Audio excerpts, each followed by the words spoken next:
Hello, and welcome to all of you beautiful souls tuning in today to the Heart of the Soul podcast. I'm your host, Amana, and I'm so happy that you're here. On the Heart of the Soul, we remember what it means to be wild women walking upon this earth.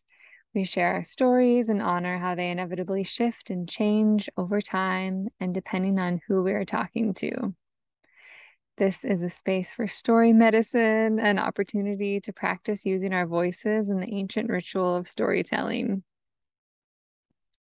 These stories are an opportunity to experience a deeper understanding of one another and together learn to support each other on our own unique paths in this life so that we can all feel more connected and less alone.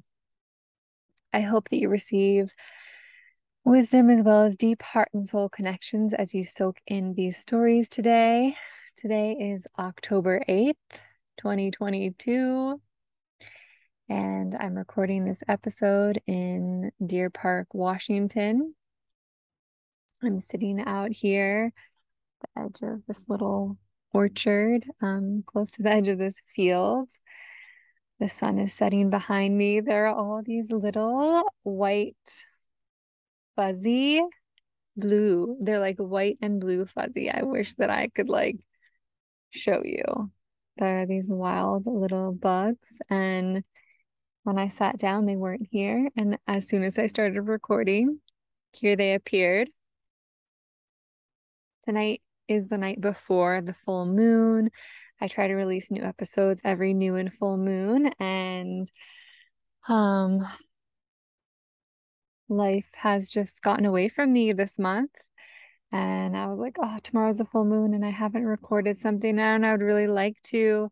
I have had so many different ideas of things I wanted to record. I had an episode scheduled to record with someone else, and then they had to shift the time to later this month.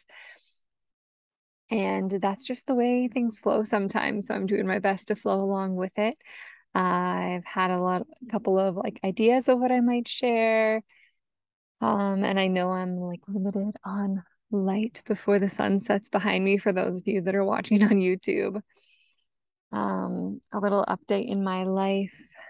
I think some of you already know that I'm living in a fifth wheel right now on my in-laws' land. And like a week and a half ago, actually, my husband left to do some work in Florida. So that's been a whole different sort of shift in our family dynamic for me to be the solo parent with the two littles and not have help with bedtime or have the space to take a shower uninterrupted or, any of those things that, or like having childcare. Like today I had a meeting and had to find a babysitter, which I know is normal for a lot of people.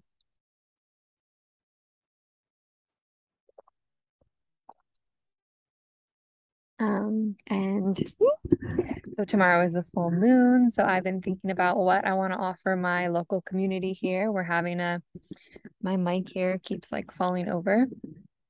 Not very flat where I'm sitting right here. I hope you can hear me okay.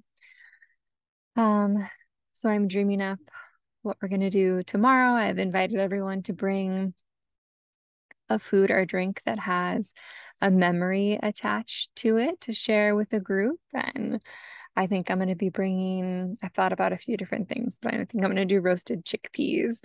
Chickpeas always like hold in my heart. This one little girl that I cared for many years when I was in my early 20s. And, now she's off in college, but she loved chickpeas, love them. And then as she grew older, her mom would roast them. And that's where I learned about roasting them. And I love them roasted. They're great, like on soups or in salads or just by themselves as a little salty snack. I would normally roast them with some like avocado oil and herbs from my garden, like sage and rosemary and thyme. So I'll definitely be doing that. Yeah. And it looks like me and the littles are going to be headed down to warmer weather in the southern states this winter. So that's exciting. It should be an adventure to travel across the country together and see some new land and faces and people. Um, yeah, speaking of travel, I guess that's one topic that I have wanted to share about on here. And I have had the honor and like also sought out a lot of travel for myself. I have traveled like as a single woman in multiple foreign countries, and always have found it so interesting that so many people have a lot of fears around that. I swear, these bugs are just like right here. They're like all around me. It's like clear space. And then here they all around me. There's a ton of them landed on the computer. And oh my gosh, yes. I'm gonna try not to inhale any of them. So yeah, I've always just had a love for exploring and new adventures and new people and spaces and tastes and sounds and um one of my favorite trips. I mean, I love have loved like all the travel that I've done. Any amount of money I've ever spent on travel, I've never regretted it. Like I've definitely spent money on clothes, on stuff that I'm like, oh, why did I spend that $10 on whatever it was? But travel, never have I had a regret in my life. Um, so one trip that is standing out right now to me, um, is, well, there's so many aspects to it. So I think I'll share about my like solo parts of it perhaps. But in my very early 30s, was planning a trip um to Turkey with a friend and then decided to by myself go to Ireland before I met her in Turkey and then Greece after I was with her in Turkey. And it just felt so hmm, free to be traveling there. I had a couch surfing host in Ireland that I stayed with in Dublin. Like when I first flew into town was this beautiful Irish man, Hugh Hines. Love, love, love him. He's a writer. He wrote me this beautiful poem that maybe I'll read on here after we spent our time together. And he showed me around. We had a magnificent day. Um, Dancing and eating and exploring and I you know what? Like, just it just felt really magical. And I rented this tiny blue car and drove on the left side of the road there, which is something I had done before when I was living in Australia. So it wasn't completely new to me. But it was new in Ireland. But it was really fun. And I drove along the countryside, stopping at different places to hang out on the beach. I remember finding a woman who was selling baked goods out the back of her van, and had a lovely conversation with her, stopping into little coffee shops and having, tea or coffee and a little sweet. Oh, I just pulled a bug. Um, and I, hmm. Oh, yes. Okay. So I also had the honor of traveling to, I don't even remember his name, but my first love, Bjorn, he worked with him when he was in England. I don't know if you can hear this helicopter flying over now. Maybe I'll just wait for it to pass.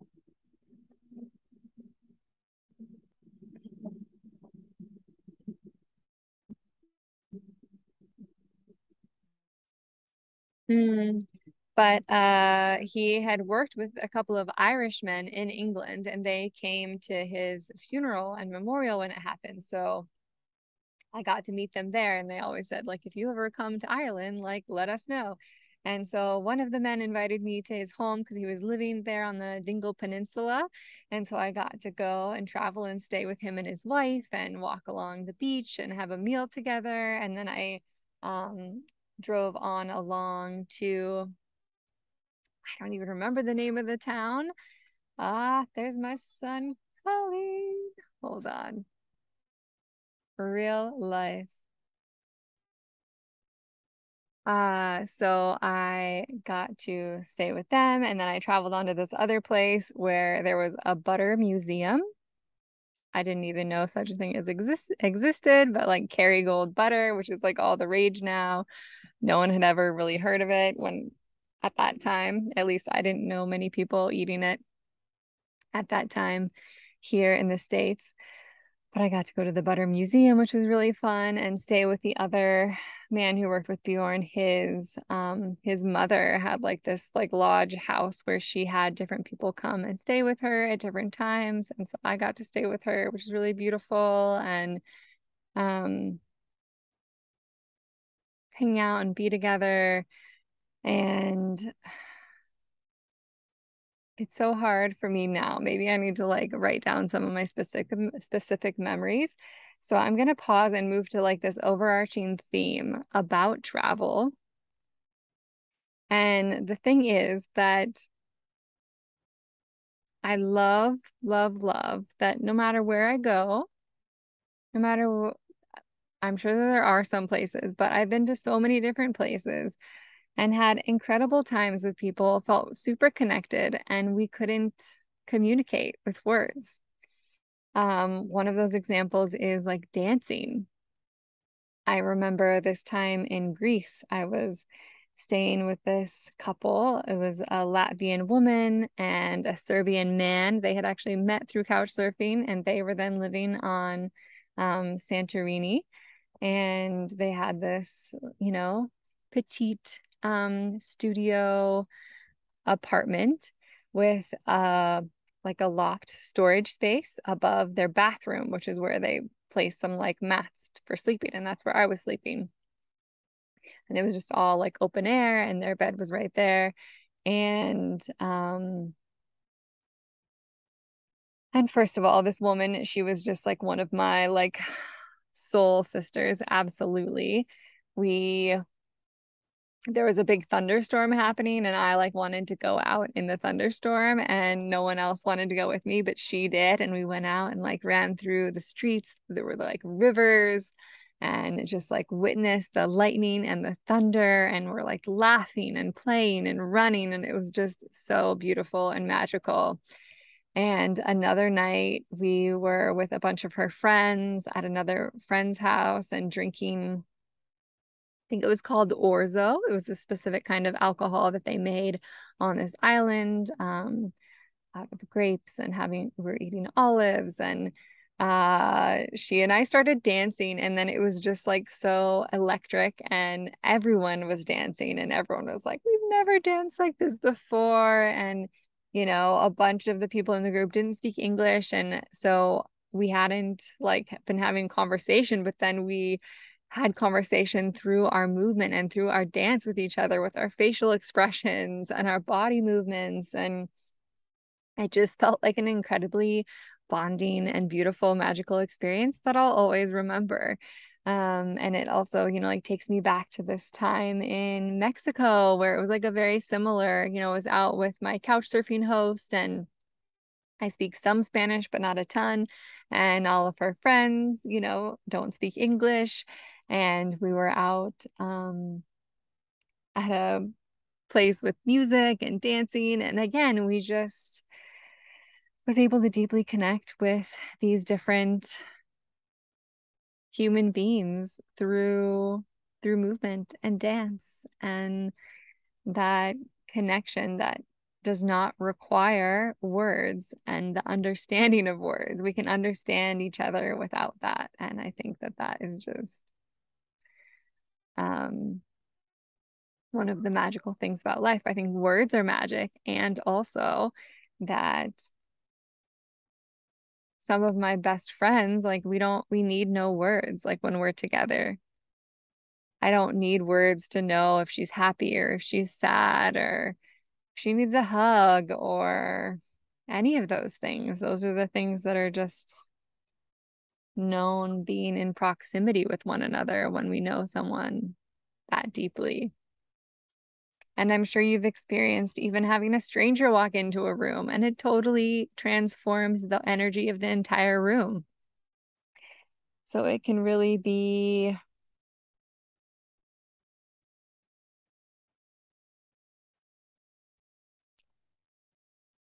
I have found it to be a beautiful practice to communicate with others, both with and without words.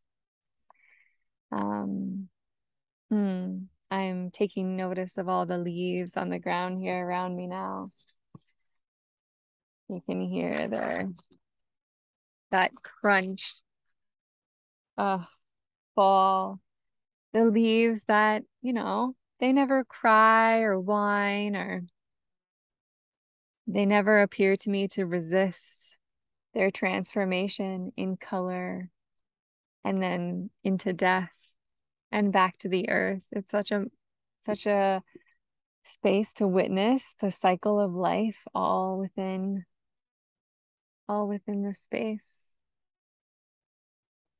The leaves that were birthed this spring are now falling to the ground and returning to the soil beneath the tree to feed the tree to then grow those leaves again.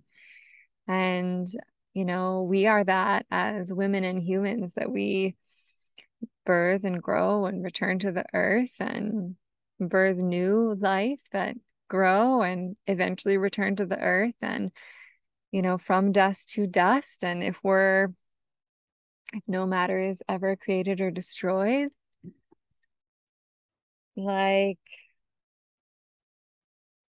we are the earth. My body, the water, the minerals, the pieces of me is the earth and is my ancestors, and I am my ancestors, and you are your ancestors, even if you don't know their names or who they are or anything about them. You have them, and so do I, and so do we. And oh, I just inhaled a bug. Yes, these bugs are a little bit out of control. So yeah, now I'm feeling a little self-conscious about this episode that has no clear path here and is going to be on the shorter side, and yet I have the urge to just let it be whatever it is. Have you guys ever made crowns, flower crowns, or greenery crowns, or greenery? I bought materials today to make some more crowns. I like to harvest like juniper and cedar and attach them to this kind of like flexible but sturdy wire that then can be a crown upon my head. I'm going to a thing called Barter Fair in Tonasket next week that I'm really excited for. And so I'm going to make some to barter and trade with. And I love that then once you're finished having it on your head, it can also be a wreath that you hang on your door or have as a centerpiece in your home to bring that green pine energy and smell inside your home.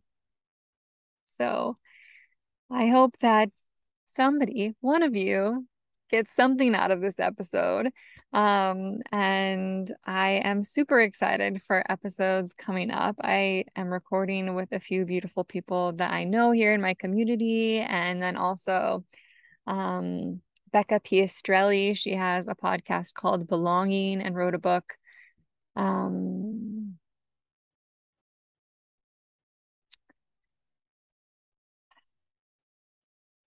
Her name was right on the tip of my tongue. Ritual and something. I'll have it with me. I'm super excited to have a conversation with her and get to speak about birth and death and ritual and motherhood. And I know that you'll all enjoy that as well as the other episodes with these beautiful souls that I'll have no idea who they are at this moment in time, but they have some incredible stories to share and wisdom. And I hope that you're all delighting in this shift in this month of October, the month of the 8, the infinity symbol. I love the infinity symbol. I've become really strongly attached to it in these last few years and just felt really connected to it. And a few years ago, started using it a lot when I was doing energy work with people and still do, but envisioning that, never ending figure of eight that Deepak Chopra talked about in the first like meditation that I did many, many moons ago, years ago now. Um, it's just such a magical and divine symbol. So I guess we will close here. Um, thank you for tuning in today. If you love the podcast, I would be so grateful if you choose to subscribe, rate, or review, and or share the show. If you feel aligned with me and feel called to dive deeper together, move through grief, a traumatic birth experience, prepare for home birth, or just find your inner wild woman, I offer virtual and in-person sistership support to women all over the world. To learn more, or you can book your free clarity call on my website, www.birthingnova.love. I'm also a practicing medium and offer spiritual readings through my website. So check them out if it feels like something you want to do. I have lots of wonderful, well, I feel grateful for the reviews that beautiful women have written to me for the mediumship readings I've had for them with them. So you can find those on my website. And I would love to connect with you. Until next time, remember to be brave, be bold, be love, and be you.